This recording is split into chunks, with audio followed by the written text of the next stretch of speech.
Agora é você fazer sem ter aprendido. Sim. E continuar fazendo mesmo que não dê resultado. Sim. Né? Então, se custou caro e você aprendeu, tá ótimo. Se Sim. você não aprendeu, você vai continuar rasgando dinheiro. Persona é um trabalho de pesquisa quantitativa e qualitativa para entendimento de comportamento, de quais são as características usadas no processo de decisão, para que você entenda o que você tem que usar de diferencial, benefício, característica daquele produto ou serviço para vender.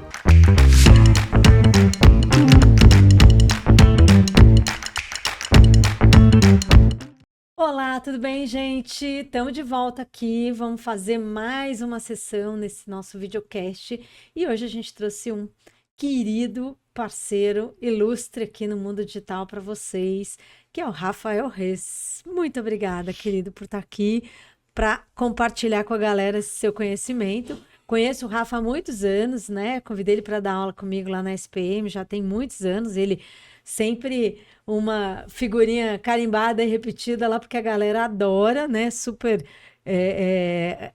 reconhecido, né?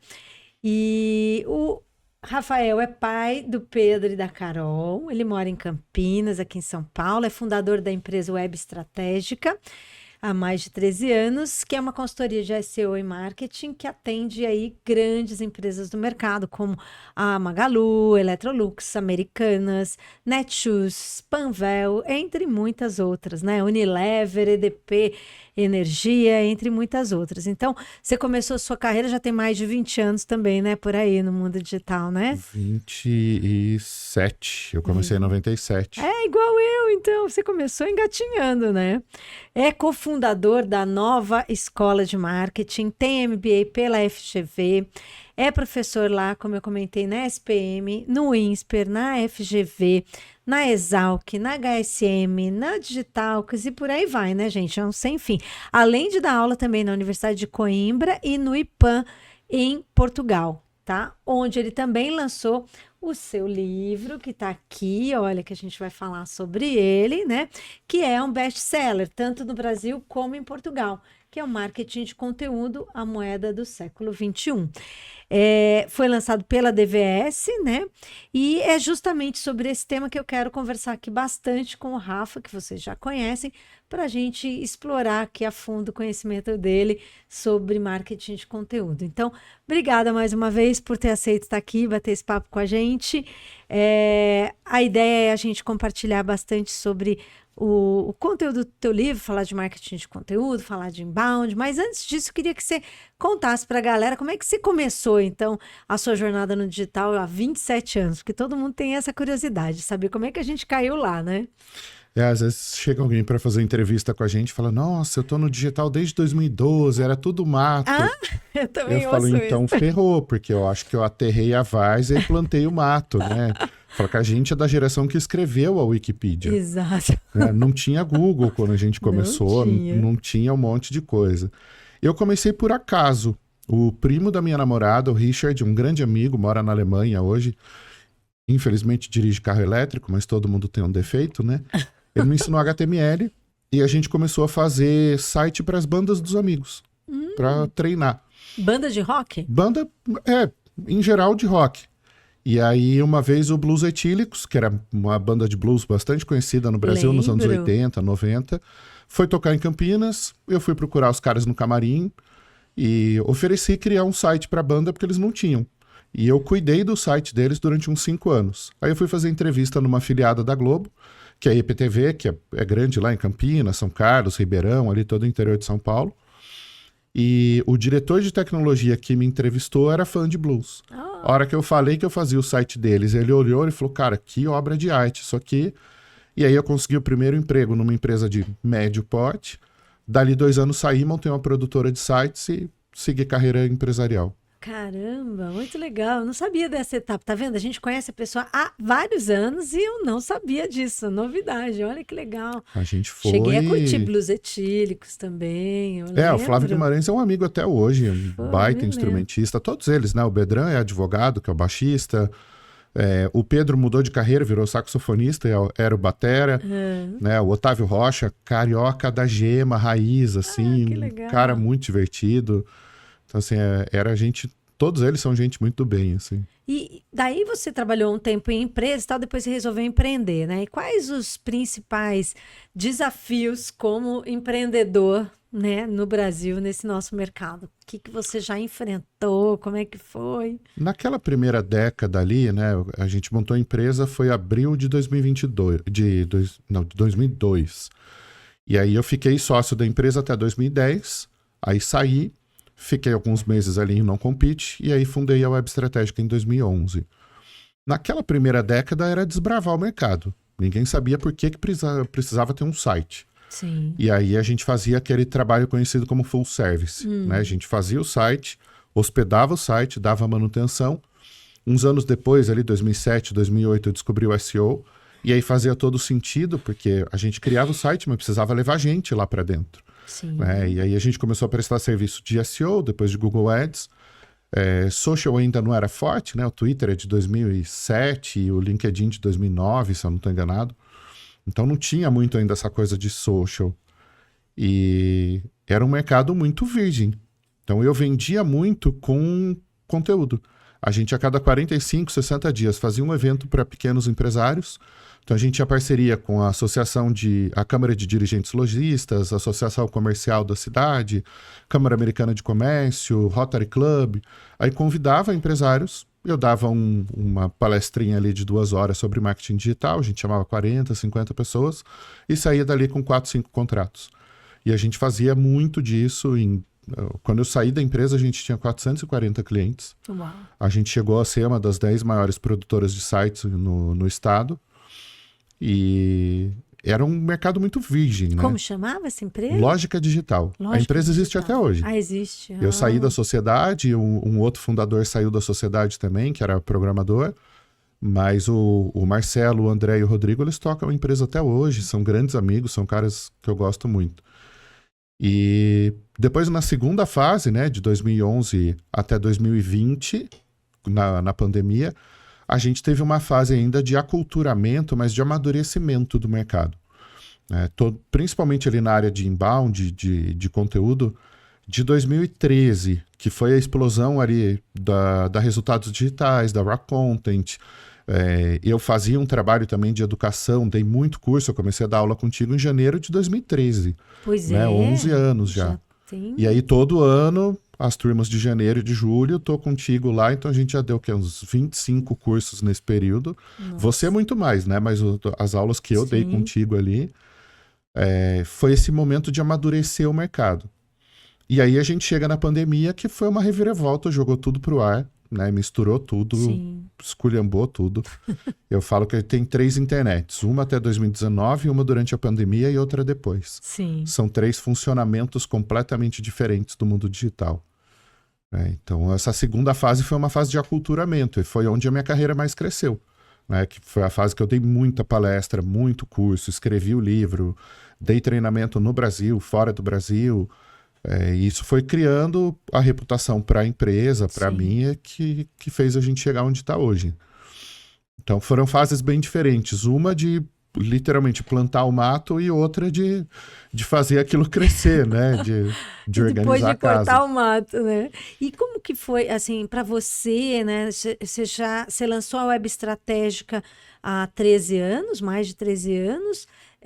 Como você vem analisando essa evolução, que nem você falou antes da pandemia foi uma coisa, a pandemia foi outra. O que principalmente mudou nesses 13 anos como empresário estabelecido no mundo digital, com a web estratégica? O que principalmente você sente que mudou com relação ao mercado, com relação aos clientes? Explosão de canais. Acho que assim, a gente tinha poucos canais ali em 2011, então você não tinha muito para onde correr. Você dependia... Na época, o Facebook estava no auge, né? 2011, 12. Twitter estava em auge. O Twitter era muito forte na ocasião. O YouTube já era muito relevante. Foi nessa época que a gente viveu a primeira transformação, né? Na primeira década, todo mundo queria ser blogger. Né? Os blogs explodiram ali em 2002, 2003. E aí todo mundo queria ser blogger, pro-blogger, que eram os termos que se usava na época. Quando veio o Facebook e o YouTube ali naquela época que começou a ter a fase dos YouTubers. Aí ninguém mais queria escrever blog, o rolê era ter canal no YouTube e virar youtuber. A gente teve as primeiras celebridades ali de vídeo surgindo naquela época. Então você começa a ter um novo tipo de canal despontando. E dali para frente a coisa exponencializou, né? Hoje a gente tem um canal surgindo por hora. Né? Não dá mais para ter controle disso. E isso também trouxe uma confusão gigantesca para o mercado. Ontem eu estava conversando com um profissional lá no stand. Ele trabalha numa empresa de cosméticos, não é uma empresa pequena, é uma empresa que fatura aí 400 milhões por ano. E a proprietária da empresa usa como referência algumas influenciadoras. Ela fala, mas por que a Virgínia vende 5 milhões em uma hora e a gente não consegue vender? Eu falo, são coisas completamente diferentes. A Virgínia é uma influenciadora, tem milhões, dezenas de milhões de pessoas seguindo ela, e ela é uma referência pessoal.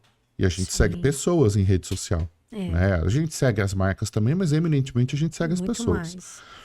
E ela é uma distribuidora de cosméticos. É um perfil completamente diferente, é corporativo. Né? Então a estrutura de vendas dela não pode seguir a estrutura de uma influenciadora. São lógicas de consumo e jornadas completamente diferentes. Sim. E aí eu falei para ele, enquanto você reagir a essa expectativa dela, não vai funcionar.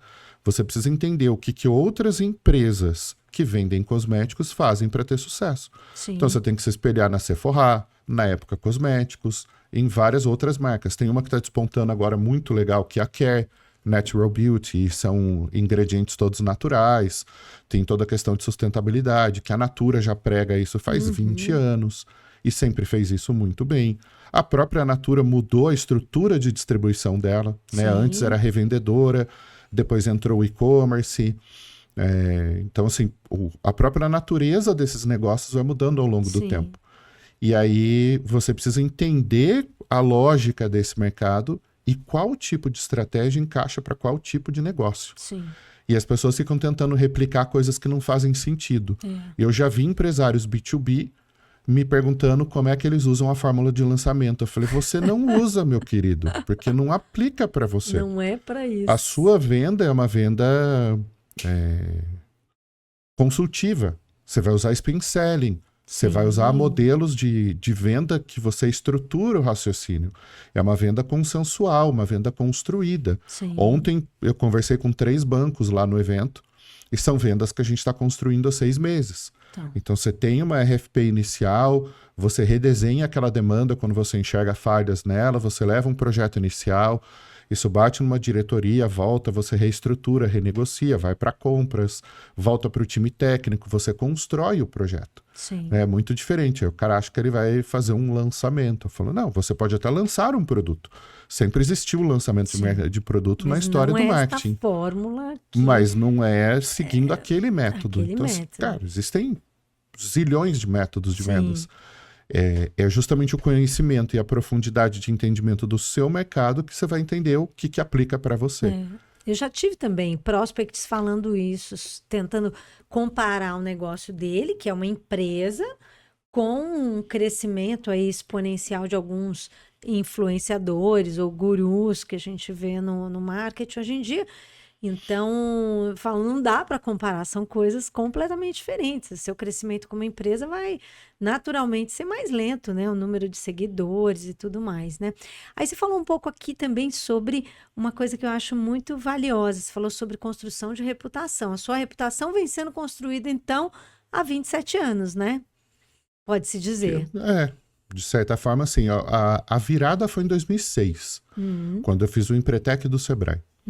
Ali foi uma virada muito grande. Ali eu deixei de estar empresário para me tornar empresário. Para entender que eu nunca mais voltaria a trabalhar como funcionário. Ali eu entendi que eu deveria deixar de ser um técnico e começar a me tornar um empresário de verdade. E eu até faço uma diferenciação que tecnicamente não existe, mas o empreendedor é aquela pessoa que tem uma vontade, uma ideia e está executando. O empresário é o cara que já se estabeleceu, né? Já entendeu como é que aquela mecânica toda funciona. Na prática, acho que não existe essa diferenciação, mas é ilustrativo, né? E ali no Empretec você tem que fazer, são alguns dias de imersão, né? E o Sebrae faz esse trabalho há muito tempo e muito bem feito. E você tem que criar o seu plano de 5 anos. E aí eu resolvi ser o ousadão e criar um plano de 15 anos. Hoje, olhando em retrospectiva, é fácil ser profeta do passado, né? eu vejo que eu me dei tempo demais. Se eu tivesse me dado 10 anos, eu teria feito. Mas foi um plano em que eu entendi o que eu deveria fazer para chegar onde eu queria chegar. Eu tinha um professor na faculdade, um cara que eu gosto muito, Gustavo Vilela, é um grande amigo até hoje, e ele tinha vários clientes no escritório de design dele lá em Campinas. Eu falei, cara, como é que você tem tanto cliente bom? Ele falou, eu dou aula. E aí eu falei, bom, nesses próximos anos da minha carreira, eu tenho que me tornar professor. E aí, quando eu terminei a faculdade, fui fazer um MBA para poder ter a titulação para dar aula em pós. Eu nunca quis dar aula em graduação. Eu sempre gostei de dar aula para adulto, para gente já mais maduro, né? Eu teria que escrever um livro, eu teria que dar palestra, eu teria que dar consultoria, e aí tinha um outro objetivo que era pessoal. E eu fui construindo isso, né? Até ontem estava comentando com um colega lá no stand, falei, eu abri mão de muita coisa. Durante o MBA, as aulas na FGV eram aos sábados, então eram 2 sábados cada disciplina. E os eventos de marketing digital, em geral, na época, aconteciam aos sábados. Então, toda vez que eu ia dar uma palestra, eu perdia uma disciplina, porque eu tomava 50% de falta. Nossa. E aí, depois eu tinha que fazer na turma seguinte. Então, eu entrei na turma 32 e eu saí na 36. Olha. Eu saí em dezembro de 2013, em janeiro de 2014, a Marta me deu a oportunidade de dar aula no MBA da HSM. Aí eu falei, cara, eu já estreiei na HSM. Foi assim, surreal. Aí eu fui fazer aquele treinamento para professores que eles têm. Todos os professores ali, 50, 55, 60 anos, tudo gente consolidada no mercado, grandes executivos e tal. E eu, o estagiário lá, 35 anos, molecão, 34 na época, né? Molecão de tudo, pirralho, olhando aquilo, falando... Desculpa o francês, né? Mas caceta, eu tô no meio desses caras, sabe? Tá dando certo. O livro veio em 2016 e logo no primeiro mês de Web Estratégica, a gente fechou um contrato com o Imóvel Web, que na época era o maior site imobiliário do Brasil. Sim. O Viva Real estava chegando no Brasil, ainda não tinha tanta força, e outros projetos ali ainda não tinham tanto tamanho. A gente saiu em um ano de 2 milhões para 8 milhões de visitas mensais no orgânico. Uau. Então foi o primeiro grande case. E aí depois vieram outros, né? EMS genéricos, várias outras empresas que a gente foi atendendo ao longo do tempo e construindo essa reputação. Então, assim, levou bastante tempo, mas foi sempre trabalho honesto, né? Eu gosto de falar dessa coisa de construção de autoridade e reputação, porque ela é importante pra caramba, para todos nós no mundo digital e principalmente para quem quer atuar no mercado B2B, isso é fundamental, porque as pessoas contratam outras pessoas, mesmo que você esteja dentro de uma empresa, falando com outra empresa, as pessoas contratam pessoas, né?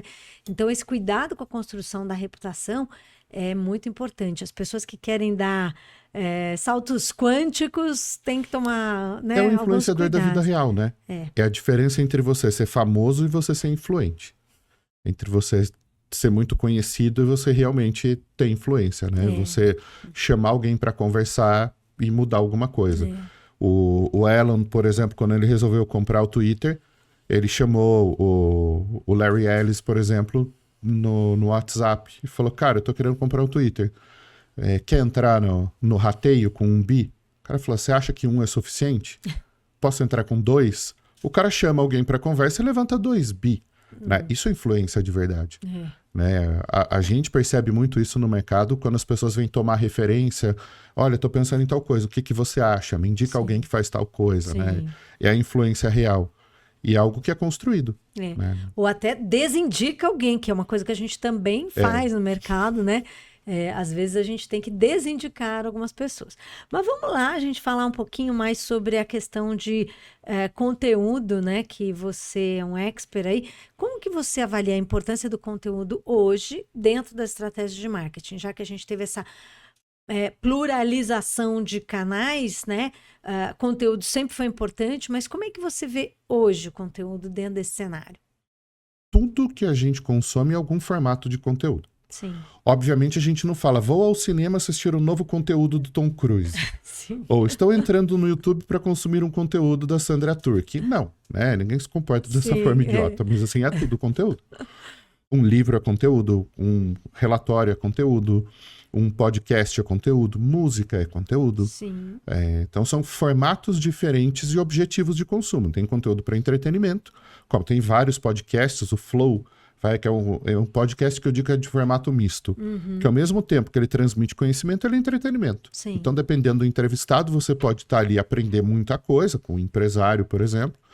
Ou pode ser um artista, um humorista e tal, e você tá ali para se entreter. Sim. E é tudo válido. Não tem certo, não tem errado. Né? A mesma coisa, a gente estava falando de música aqui antes de começar a gravar. Cada um tem o seu gosto e todos os gostos são válidos.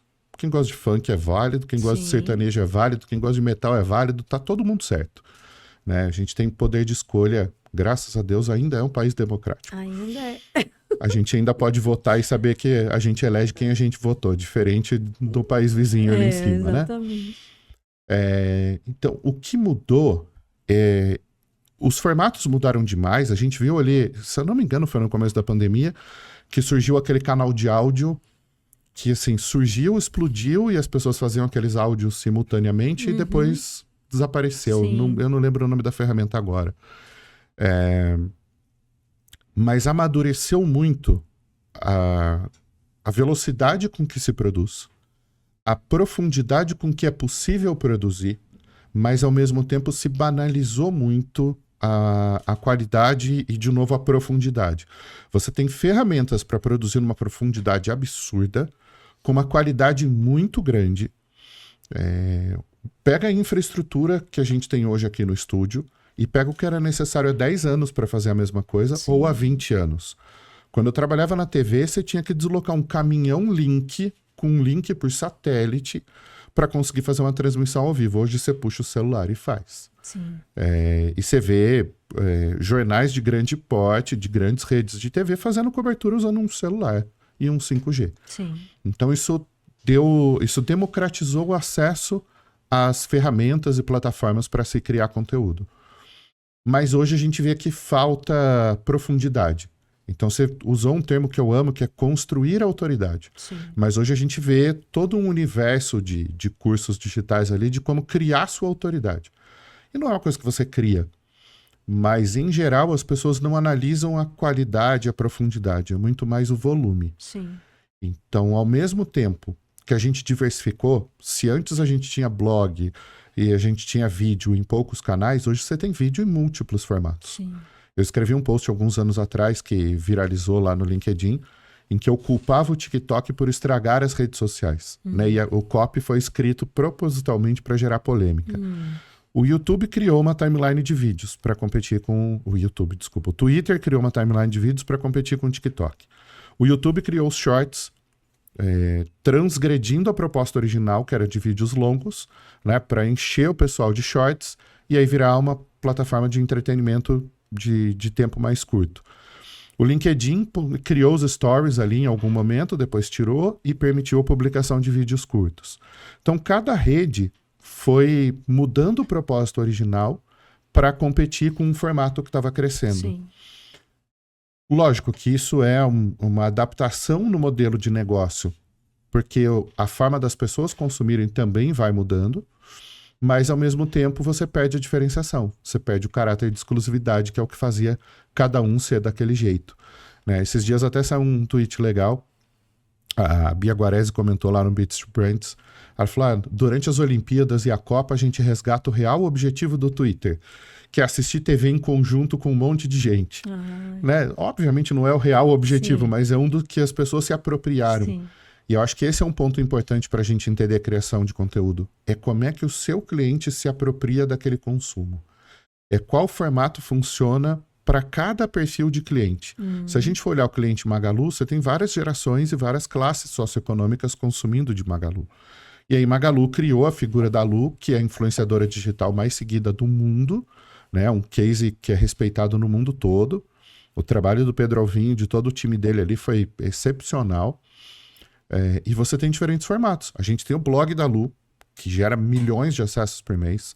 A gente tem a figura da Lu no Instagram, no TikTok, que é um outro formato de consumo e uma outra entrega de conteúdo.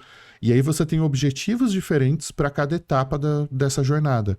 Né? Você tem objetivos que são só de relacionamento, você tem objetivos que já são para levar esse cliente para o canal de venda, você tem objetivos de fidelização, Você tem um objetivo de branding, né, das pessoas gostarem daquela figura e até de sustentabilidade da marca, para que você não dependa de um influenciador que é uma pessoa real ou de um garoto propaganda para representar a marca.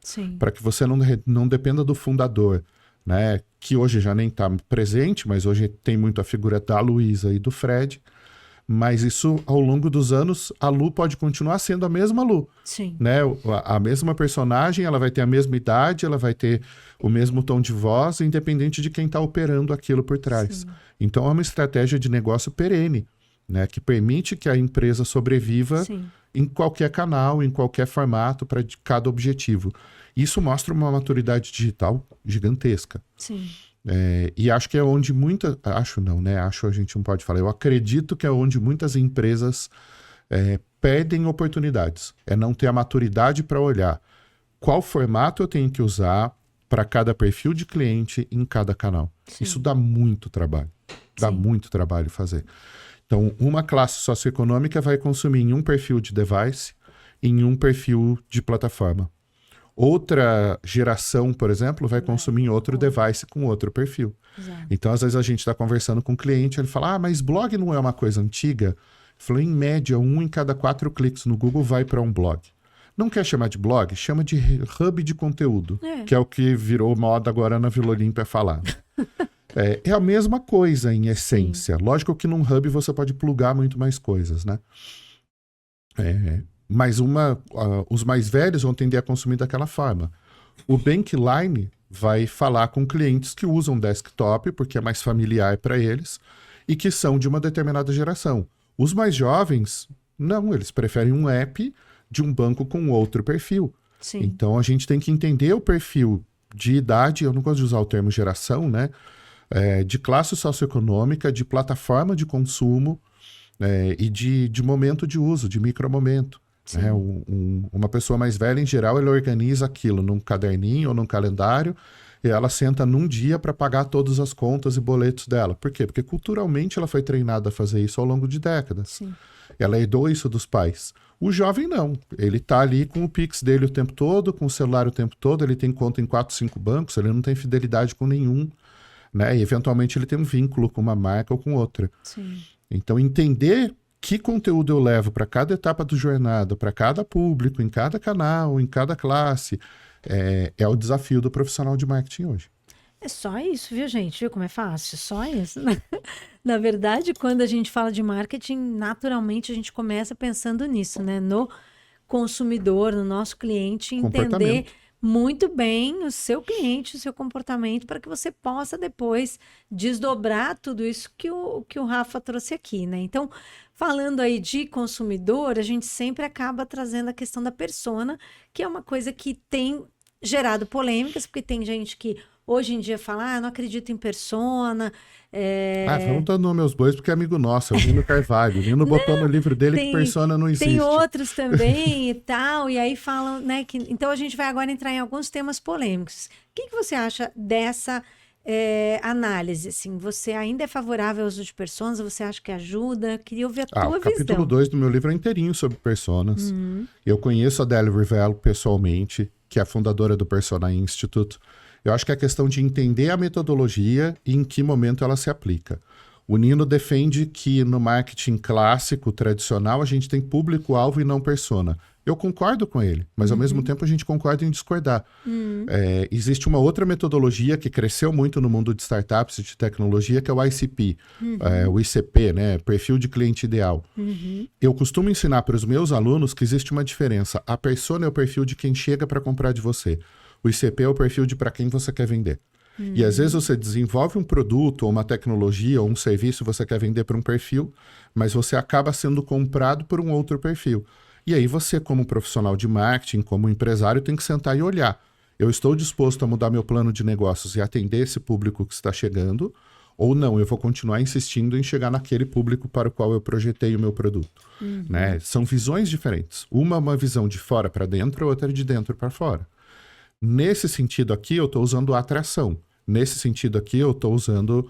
eu tenho que tomar muito cuidado para usar o termo prospecção. Né? Eu estou indo ao mercado, estou indo atrás desse cliente. Sim. Porque existe muita distorção no mercado em relação à prospecção, mas não dá tempo da gente entrar nisso. Sim. Então, onde o pessoal erra? Usar a metodologia de persona como exercício criativo. A persona, ela não é seu amiguinho imaginário. Ai, a Sandra, que mora em São Paulo, que gosta de jazz, que usa roupa da Pierre Cardin e que gosta de passear no Parque Vila Lobos e compra o meu software. Eu falo, para que serviram todas essas características se elas não têm influência nenhuma na decisão de compra de um software? Não interessa que roupa você usa, que música você ouve para comprar um software. Não faz o menor sentido. E aí as pessoas vão para uma sala de reunião cheias de post-it colorido para ter ideias.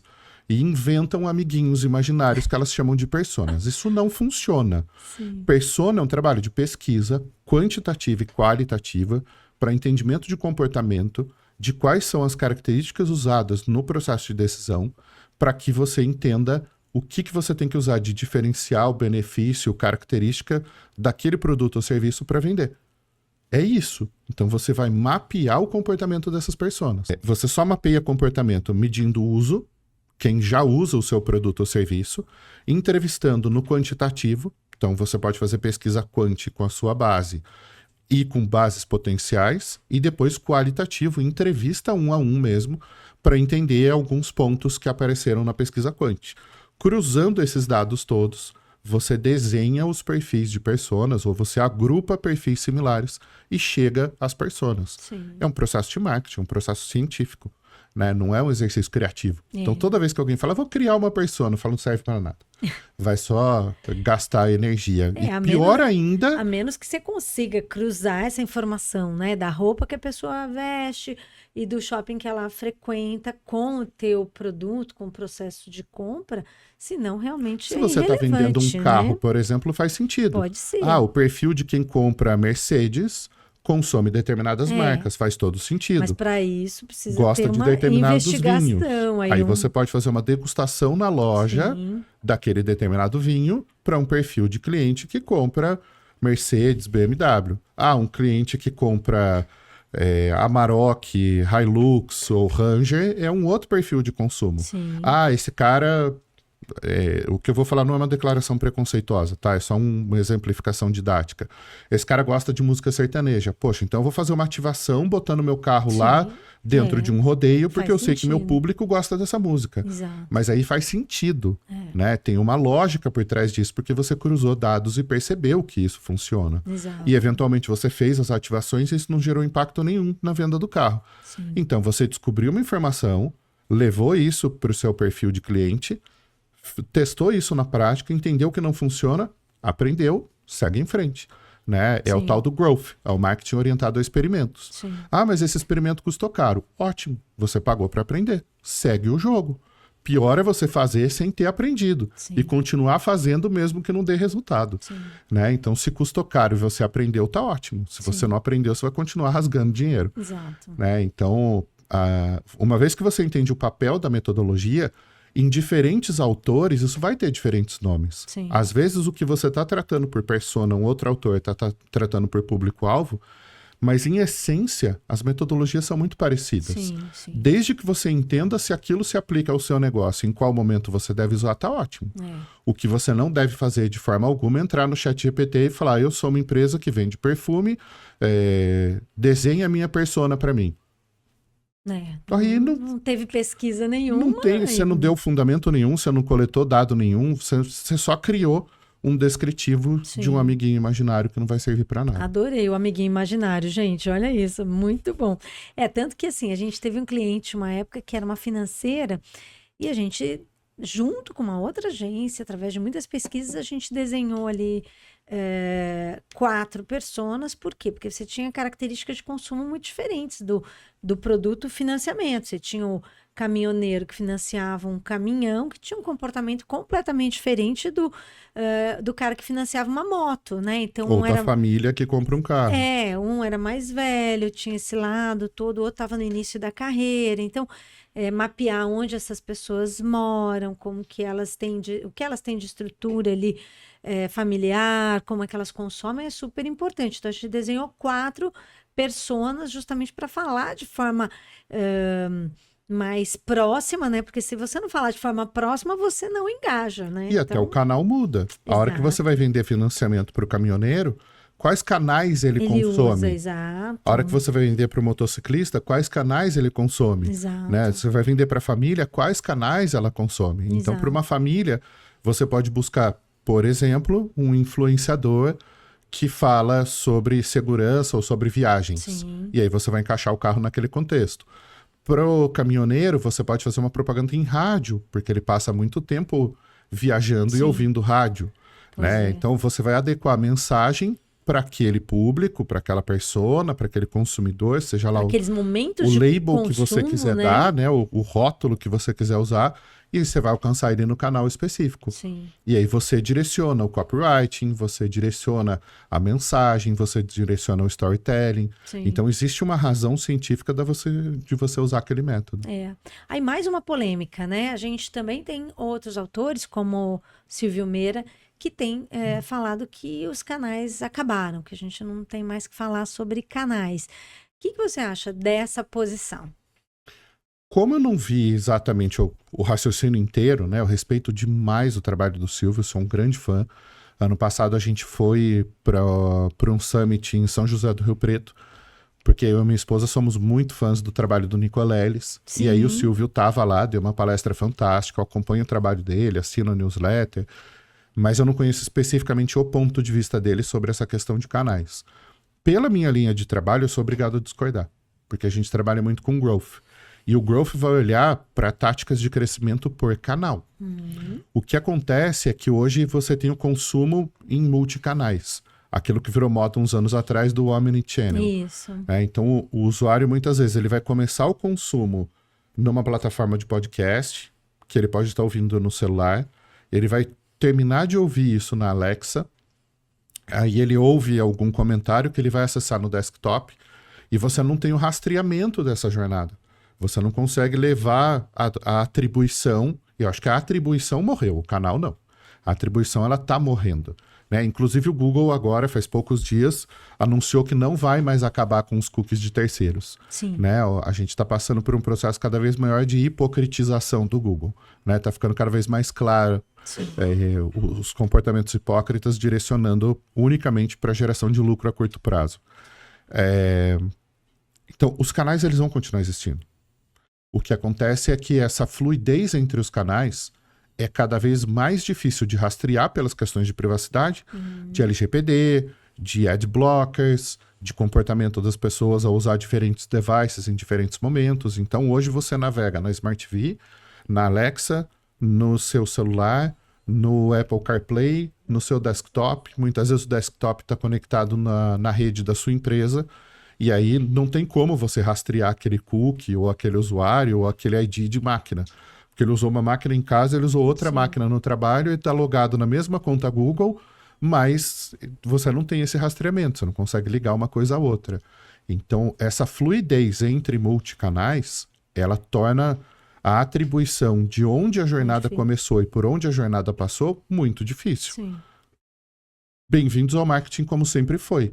Tem uma frase do John Wanamaker, de 1800 e Guaraná, com rolha, em que ele fala: eu sei que metade do meu investimento em publicidade é desperdiçado, eu só não sei qual metade.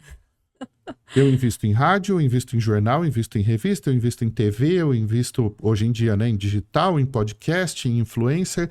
Eu sei que metade desse dinheiro está indo para o ralo, mas eu não sei qual metade. Nossa. E aí é lógico que toda a discussão de data-driven, de monitoramento, de plataformas de rastreamento e tal, tudo isso traz um ferramental num momento histórico em que a gente nunca teve tanto dado desde que o marketing nasceu, há cerca de 120 anos.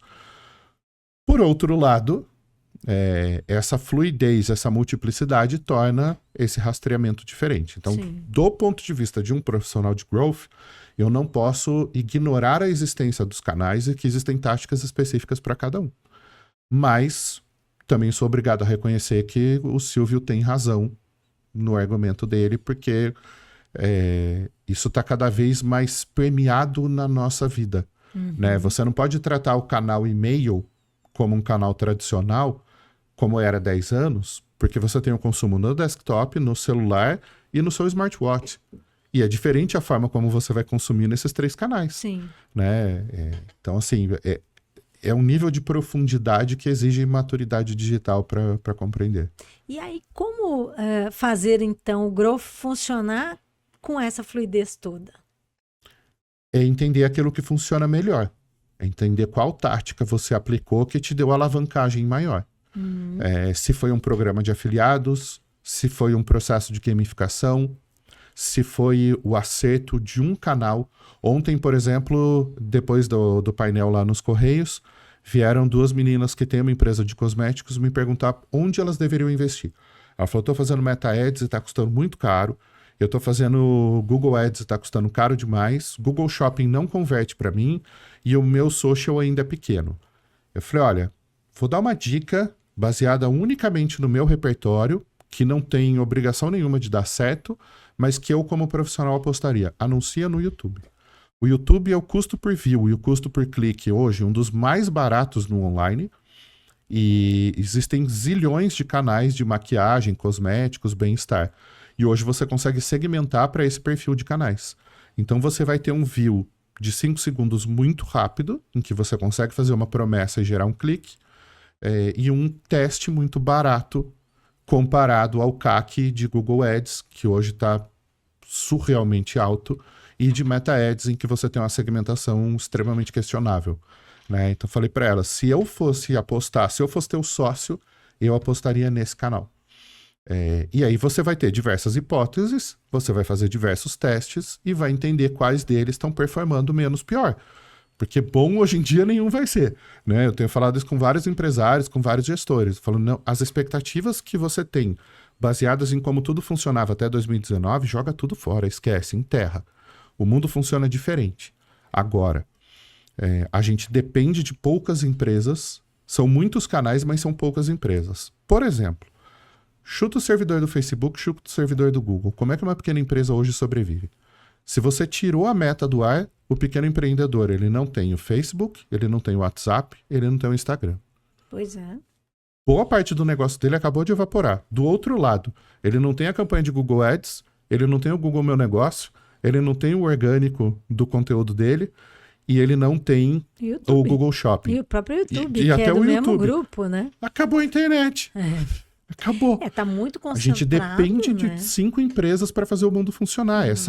Esse crepe aí da CrowdStrike faz algumas semanas comprovou isso de uma forma absurda. Brutal, né? Aeroportos parados, assim, bancos parados, empresas que tiveram prejuízos. Eu li ontem uma, não vou lembrar a empresa, que teve um prejuízo de $500 milhões.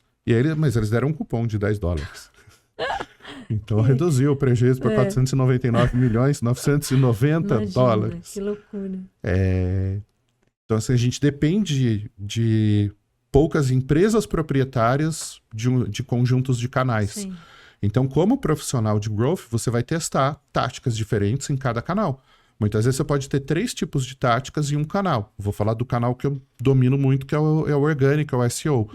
Você pode ter uma tática de otimização de landing pages, você pode ter um hub de conteúdo, né, ou blog, em que você está gerando conteúdo em escala, e você pode ter otimização de páginas de produtos dentro do seu site institucional, por assim dizer. Você tem 3 táticas diferentes de aquisição orgânica em diferentes momentos da jornada. No hub de conteúdo, você está tratando dos primeiros 50% da jornada.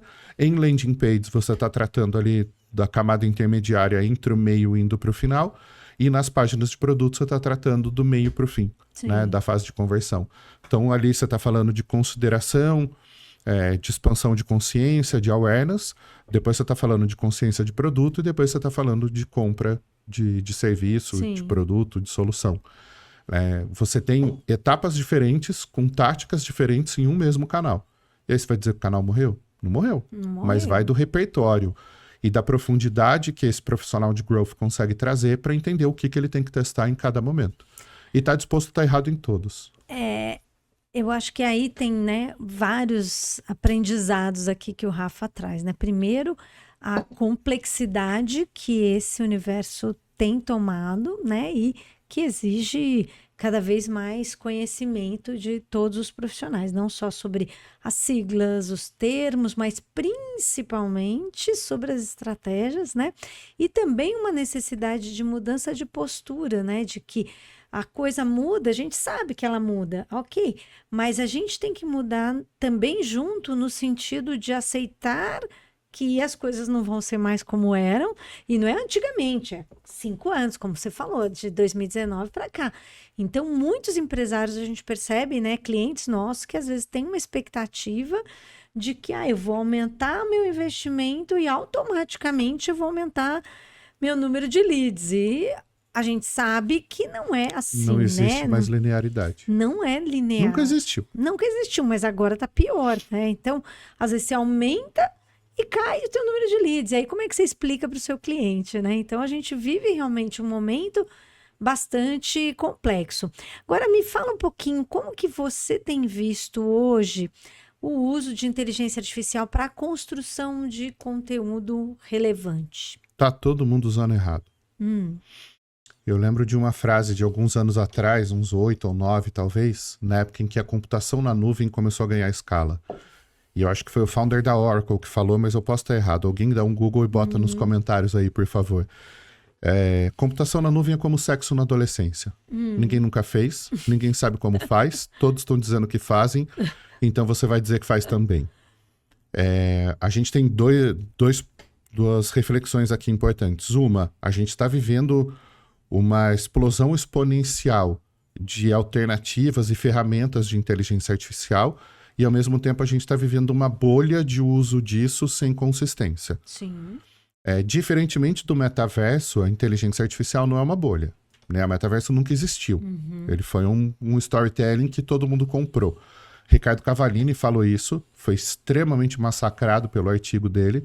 Ele falou, o metaverso é uma mentira na qual todos resolveram acreditar, né? Ele foi muito criticado por esse texto e depois provou que ele estava certo. Muitas vezes ele fez declarações polêmicas e esteve certo em todas.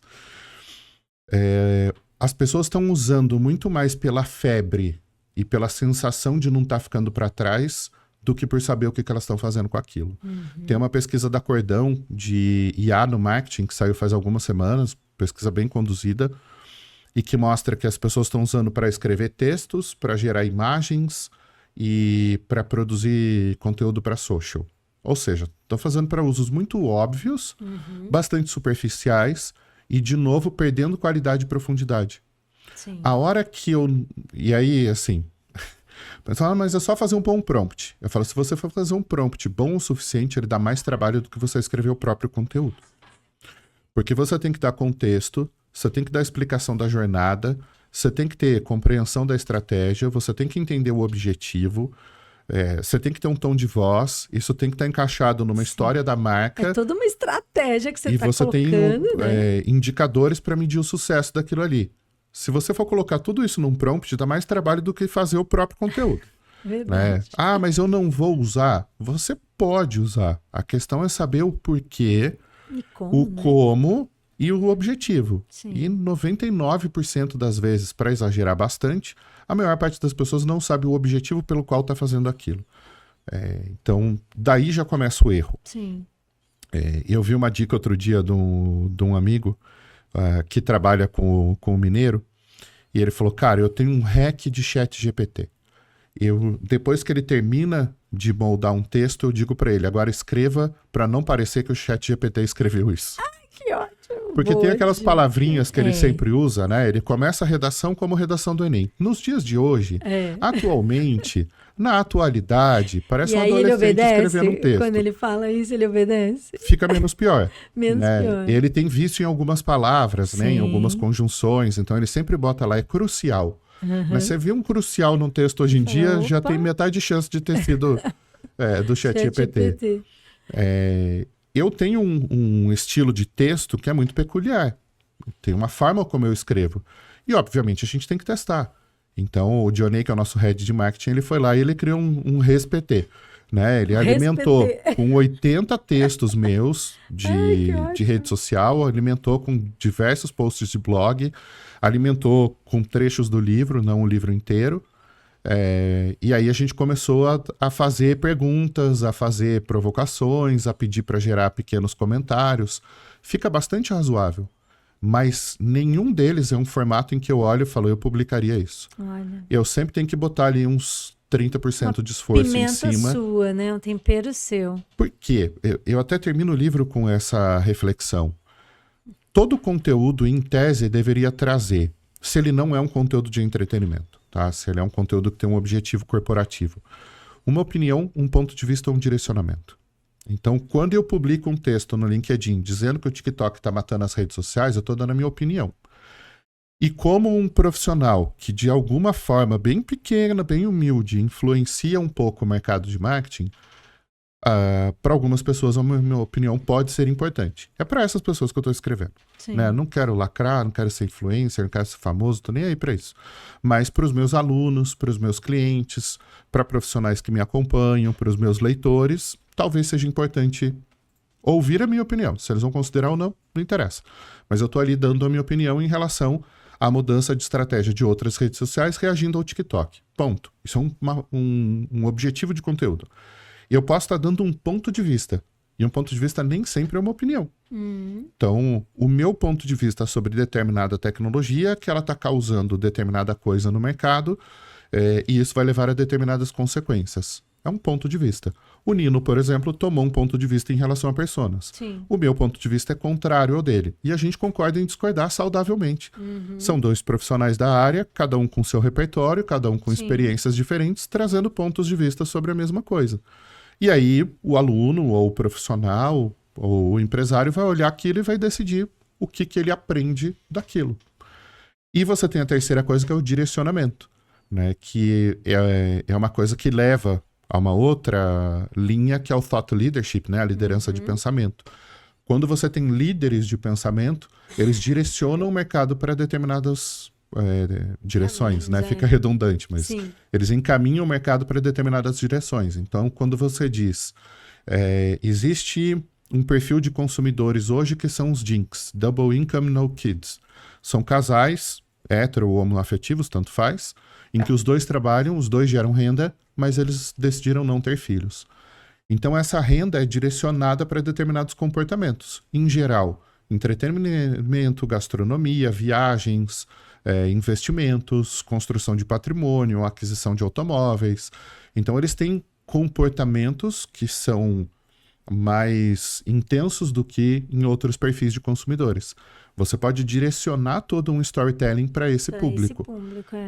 E aí tem muitas marcas que entenderam esse direcionamento e que foi dado 15 anos atrás.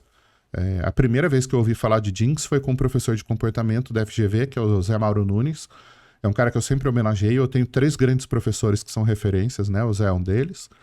E ele já falava lá em 2011 que esse público ia crescer e a gente ia ter uma série de produtos e marcas direcionando as suas ações para esse público. Então ele me deu um direcionamento lá atrás e que é importante na minha carreira até hoje.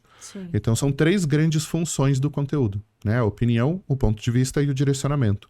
E isso é aplicado principalmente às pessoas, mas isso pode ser levado para as marcas, né? As marcas em geral não têm opinião classicamente, mas na última década esse jogo começou a virar. Né? Esse próprio direcionamento de marca começou a virar. Até o Kotler embarcou na modinha e lançou um livro agora, que é o Human to Human, né? Alguns anos atrás existia uma discussão se isso se aplicava ou não. Como as redes sociais transformaram a forma como as pessoas entendem as marcas, o marketing tem que se transformar junto com isso. O comportamento muda, o marketing tem que mudar. Marketing é, acima de tudo, uma ciência comportamental. Né? Quando eu vejo alguém dizendo marketing é arte de não sei o que, eu falo, não, irmão, quem faz arte é artista. Respeita. Marketing é uma ciência de comportamento. A gente entende como as pessoas funcionam e a gente reage a isso. Então, as pessoas mudaram a forma como elas se relacionam com as marcas têm que mudar a forma como elas se relacionam com as pessoas. Tanto que eu falo muito nas minhas aulas que eu procuro resumir, porque tem 1 milhão de definições de marketing. Eu falo, olha, basicamente é você entender para atender. Então, se você conseguir entender o seu consumidor e você estabelecer estratégias para atendê-lo, acaba virando um consumidor, né? Quer dizer, você entender o seu público ele pode sim virar um consumidor. Então, dá para resumir bem, né? Mas parece simples, mas requer um bom estudo aí, um aprofundamento, né? E hoje as marcas dão opinião. Sim. A gente pega aqui no Ocidente, tem uma série de marcas que adotam opiniões que hoje são classificadas, até de forma hipócrita, dentro do guarda-chuva de ESG. As mesmas marcas no Oriente Médio não adotam os mesmos comportamentos, porque lá esses comportamentos não são aceitos. Então, você vê que existe uma ação e reação baseado na cultura de cada país, de cada região. Aquilo que funciona para o público europeu não necessariamente funciona para o americano. Sim. Aquilo que funciona para o chinês não necessariamente funciona para o árabe. Então, você tem que ter essa sensibilidade de adaptação. Esse é o real trabalho do profissional de marketing. Bom, olha, nosso tempo já está esgotando, né? Porque daria para a gente ficar aqui mais umas 15 horas com o Rafael, né? Então, eu vou pedir aquilo que eu, né, peço para os nossos convidados aqui, duas últimas menções aqui. Então, falar um pouquinho do que você está vendo de evolução daqui para frente, né? O que é tendência real, né? Para o marketing digital daqui para frente. E depois, para você contar um pouquinho do que você daria de conselho para essa galera toda que está querendo aprimorar a sua atuação no mundo digital. O que eu vejo daqui para frente é um processo de ferramentalização do marketing cada vez maior. Isso já é realidade, era previsão há alguns anos, hoje é realidade. Quem mais investe em tecnologia nas empresas é a área de marketing, não é a área de tecnologia. Né? MarTech virou uma coisa extremamente cara e complexa. E esse processo só vai se intensificar. A gente não vai ter a diminuição da quantidade de ferramentas e tecnologias aplicadas no marketing, isso só vai crescer. Então, o profissional de marketing precisa entender cada vez mais de tecnologia, de plataforma, de integração, saber como conectar as coisas umas às outras. Eu acho que a tendência que mais grita é essa. Muitas vezes até de forma equivocada. Muitas vezes está se colocando camadas de tecnologia onde ela não é necessária, mas fica aquela sensação de que se eu não fizer, o concorrente está fazendo, eu estou ficando para trás. Sim. E aí vem a segunda parte, que é a tua pergunta. Como um profissional de marketing, o que ele deve estudar e como é que ele deve se portar? Eu tenho um sócio muito bom, que é o Everton Andrade. Todos eles são, né? O Anderson, o Cris, o Everton. Mas o Everton é o nosso CEO. A gente elegeu ele como o cara que vai dar a direção da empresa. E ele traz reflexões muito importantes para a gente. Uma delas é sempre o porquê. Por que a gente está fazendo isso? Por que eu estou usando determinada ferramenta? Por que eu vou usar determinada IA? Por que eu vou agregar esse processo? Então, eu tenho que conseguir responder o porquê. Baseado na resposta do porquê, eu tenho que derivar um objetivo e indicadores. E aí entra muito OKR. OKR é uma coisa que ou na Vila Olímpia, OKR, porque é mais chique. Né? Tem que justificar o que você pagou de FISC a adolescência inteira, né? Então, falar inglês faz você parecer mais inteligente. Eu queria ter descoberto isso antes, eu só fui descobrir em 2019. E aí eu me apaixonei pela metodologia. Aprendi com o mineiro também que você pode aplicar isso em todas as áreas da sua vida. Né? Eu fiz OKRs para minha saúde durante a pandemia. Né? E funcionou muito bem. Consegui reverter uma série de problemas de saúde que eu tinha, tendo objetivos e indicadores bastante claros para isso. Para qualquer área da carreira, os profissionais deveriam fazer isso. Se eu vou fazer um curso, por que eu deveria fazer esse curso? Qual é o meu objetivo com esse curso? E o que vai servir de indicador para dizer se eu atingir esse objetivo? Se eu quero estudar determinada tecnologia, por que eu quero estudar essa tecnologia? Qual é o meu objetivo ao fazê-lo? E quais indicadores vão dizer se eu aprendi a usar essa tecnologia? Isso vale para tudo. Por que eu deveria me aprofundar em determinado tema? E esse tema pode ser um canal, pode ser uma metodologia, pode ser uma tendência, pode ser um comportamento. Qual é o meu objetivo com isso e quais indicadores vão medir se eu atingir esse resultado? Sim. Isso você pode aplicar, por exemplo, para o seu salário. Eu falava anteontem lá no fórum com uma grande amiga do mercado, e ela falou, Rafa, eu estou frustrado com a minha carreira. Eu acho que eu estou entregando menos do que eu posso, eu estou num cargo menor do que eu tenho competência para exercer e eu estou ganhando muito mal frente a colegas da mesma idade, da mesma competência. Falei, beleza, vamos criar OKRs para isso? né? Por que você quer mudar? Para você ter o propósito muito claro e não perder a motivação no meio do caminho. Qual objetivo você quer atingir e quais indicadores vão dizer se você está progredindo rumo a esse objetivo. E aí, dentro de OKR, você tem uma coisa que é todo objetivo precisa ser numérico e temporal. Então, quanto você quer atingir de salário em quanto tempo? E para que você atinja esse salário, você vai fazer uma pesquisa, vai entender quais competências os profissionais que ganham isso têm, entender quais delas você não tem, e aí o teu objetivo vai ser desenvolver essas competências. E aí você vai ter um tempo para fazer isso, para atingir aquele objetivo. Se as pessoas tivessem esse nível de clareza para a carreira, para os negócios, o mundo seria muito melhor. Sim. A gente já teria populado Marte.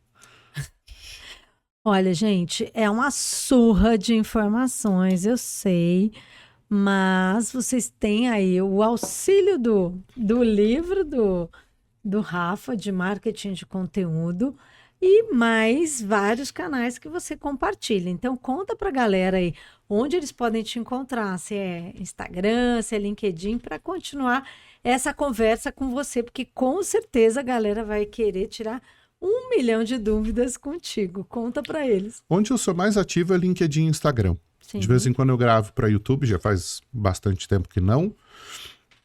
No TikTok eu basicamente replico o que eu solto no Instagram, eu não sou consumidor de TikTok. Eu entro, posto e saio.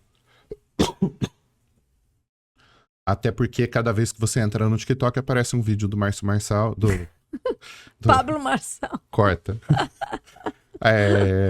Cada vez que você entra no TikTok, vem um vídeo do Pablo Marçal e aí não dá, né? Não conecta com o tipo de coisa que eu gostaria de consumir.